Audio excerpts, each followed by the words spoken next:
Hello everyone. So কিছুদিন আগেই আমার বাপের বাড়ির সবাই শ্বশুরবাড়ি চলে এসেছিলো কিছু কাজের জন্য।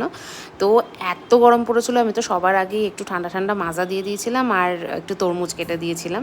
আর তারপরেই ব্রেকফাস্টে ছিল ফুলকো ফুলকো লুচি আর এই আলু পটলের তরকারি, দারুণ খেতে ছিল। আর যেহেতু আমার শ্বশুরবাড়ি হলদিয়াতে, আমার বাবা মাকে আবার ফিরতে হতো তো কলকাতায়, তো আমি তাদেরকে তাড়াতাড়ি খেতে বসিয়ে দিয়েছিলাম। বোনরা প্ল্যান করেছিল আমার সাথে কিছুদিন থাকবে, তারপরে ফিরবে। তো এই দেখো লাঞ্চে ছিল ভাত, ডাল, আলু ভাজা, ভেন্ডি ভাজা, তারপরে আলু পটলের তরকারি, মাছ আর পাঁপড়। তো আমি তো মাছ খাই না, ওই জন্য মাছ পাতে নিইনি। আর তারপরেই খাওয়া দাওয়ার পরে বাবা মা তো বেরিয়ে গেছিলো, আমি বোনদেরকে নিয়ে ছাদে গিয়ে এই দেখো ছাদের ভিউ। এটা হচ্ছে পেছনের দিকটা আর সামনের দিকটা এরকম। তো সামনেই তো এই গাছটায় ভর্তি ভর্তি আম হয়েছিল গরমকালের জন্য। আর তারপরেই সন্ধ্যেবেলা এত গরম লাগছিলো, আমরা একটা আইসক্রিম খেয়েছিলাম। আর বোনেরা এসেছিলো বলে সিমুইটা তো মাস্ট, ওদের খুব ভালো লাগে। তো সিমুই পায়েস করেছিলাম, লুচি ছিল আর আলুর তরকারি ছিল।